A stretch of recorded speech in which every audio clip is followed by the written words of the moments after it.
então. Agora, Satanás vai ser amarrado. Vai ser amarrado. Diz ali em Apocalipse 20, verso 1 ao 3, já vimos isso, estou repassando para os novos e etc. E vai, olha que legal, viu? Vocês acompanham, vai ser muito bom.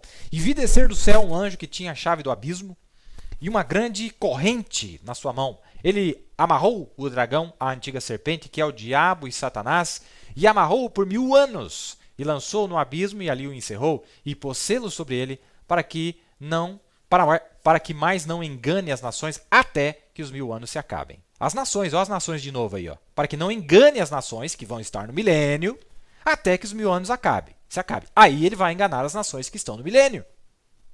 Será que está tão difícil assim? E depois importa que seja solto por um pouco de tempo. Vai prestando atenção aí, meus amados. Olha, o relógio de Deus está correndo, meu amigo. O relógio de Deus não vai parar por causa da sua lentidão, por causa da sua...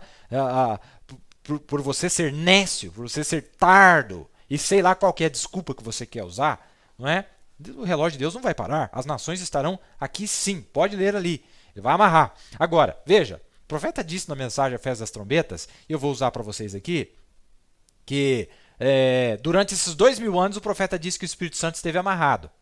Mas esse amarrado não é o amarrado que você está pensando. Porque o Espírito Santo trabalhou sim durante as eras da igreja. E agora a mesma terminologia, o mesmo Deus que falou isso, é o mesmo Espírito Santo que está falando que o diabo vai ser amarrado.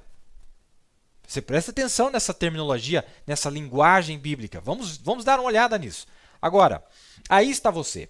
Para a pergunta que foi feita agora há pouco, no trono de juízo, Jesus, a igreja, a noiva foi raptada, foi para a glória, esteve lá e se casou, retornou à terra e viveu por 1000 anos. E no fim dos 1000 anos, Satanás foi solto de sua prisão, que é amarrado por um anjo com uma corrente, não uma corrente literal, mas uma corrente de circunstância.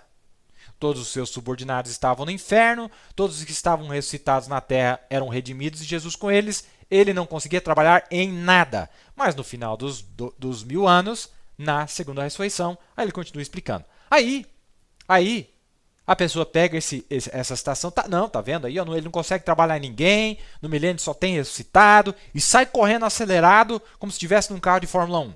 Você vai se arrebentar. Dá uma olhada na próxima citação. O mesmo profeta que disse isso. Olha o que ele diz aqui. E então, no retorno da igreja e a noiva de Cristo, a noiva e Cristo caminharão sobre as cinzas do milênio, quando a terra for purificada por fogo, e lá eles reinarão. E os pagãos que nunca ouviram o evangelho serão suscitados naquele tempo, e os filhos de Deus serão manifestados. Se é para ele reinar, ele tem que ter algo para reinar sobre aquilo.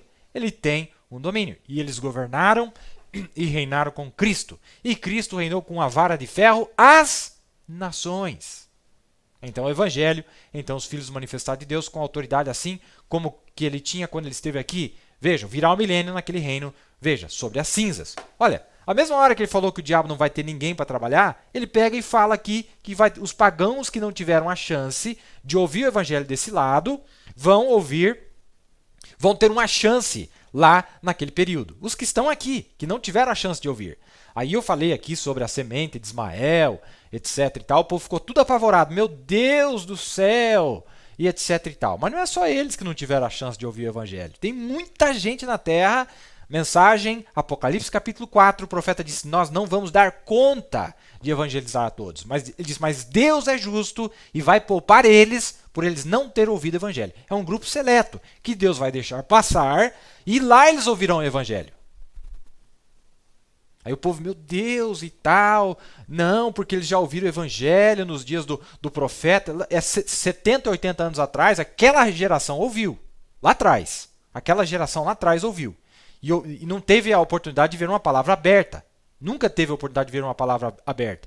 Agora, na geração vigente, ninguém tem entrada com eles, eu ainda vou voltar nesse assunto ainda, que tem bastante material aqui, que está acumulado aqui, e nós vamos falar sobre isso, vamos voltar lá. E vai ser bom, viu? Não vai correr, não. Nós vamos falar sobre esse material aí, sobre esse grupo, porque eles não são únicos. São vários tipos, classes de pessoas que estão nessa mesma categoria. Este grupo é um deles, não é? Como exemplo. Vamos lá, então. Olha o que diz aqui em Salmos, capítulo 2, verso 7. Olha que maravilha. Recitarei o decreto. O Senhor me disse, tu és meu filho e hoje te gerei. Pede-me e eu te darei os pagãos por herança e os confins da terra por tua possessão. Tu os esmigalharás com a vara de ferro, tu os despedaçarás como a um vaso de oleiro. Quer dizer, Deus vai remodelar eles, Deus vai passar eles por um processo durante aquele período.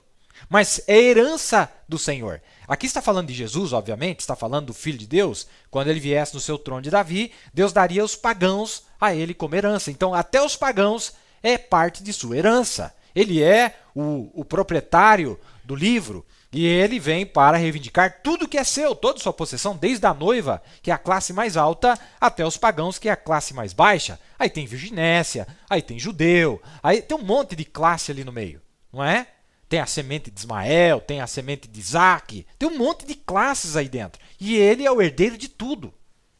Meu Deus, irmão, essa palavra, olha, vamos lá. Bom, no programa passado eu citei, usei uma citação, e era essa aqui, ó, dá uma olhada ali, ó.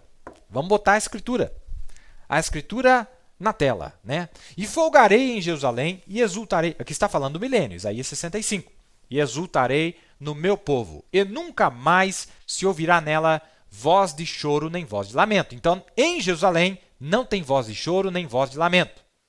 Não haverá mais nela criança de poucos dias, nem velho que não cumpra os seus dias, porque o menino morrerá com 100 anos. Então, quer dizer, quem morrer com 100 anos vai ser considerado tendo morrido na sua meninice. Mas aquele que não chegar a 100 anos será considerado amaldiçoado. Então, pelo menos 100 anos a pessoa vai chegar. Agora, deixa eu voltar um pouco nas nossas lições. Obviamente que isso não se refere à noiva. Obviamente que isso não se refere aos judeus que passam pela transformação, 144 mil. Isso é um outro grupo dos que cruzam para o outro lado. Eles estão debaixo desta aliança. Eles estão debaixo deste acordo que Deus tem com eles. Vocês entenderam? Não vá confundir. A noiva, isso aqui não se aplica à noiva. Nós estamos na imortalidade em corpos glorificados. É simples demais. 3 grupos. Sempre o número 3, não 2. Sempre o número 3. A noiva, os 144 mil e esse terceiro grupo. Lembra? Há uns 3 anos atrás falamos muito nisso. Mas olha, nesta noite eu só estou repassando o comecinho aqui para nós entrarmos em um outro ângulo. Então está dizendo aqui, né? Agora, quer mais uma escritura que ele vai reger sobre as nações? Olha lá, ó. E deu, está falando aqui da igreja judia, e deu à luz um filho, um varão, que há de reger todas as nações com vara de ferro. E o seu filho foi arrebatado para Deus e para o seu trono. Isto. Então ele foi arrebatado, né, quando ele foi crucificado, arrebatado, mas ele vai voltar na terceira vinda para reger sobre as nações.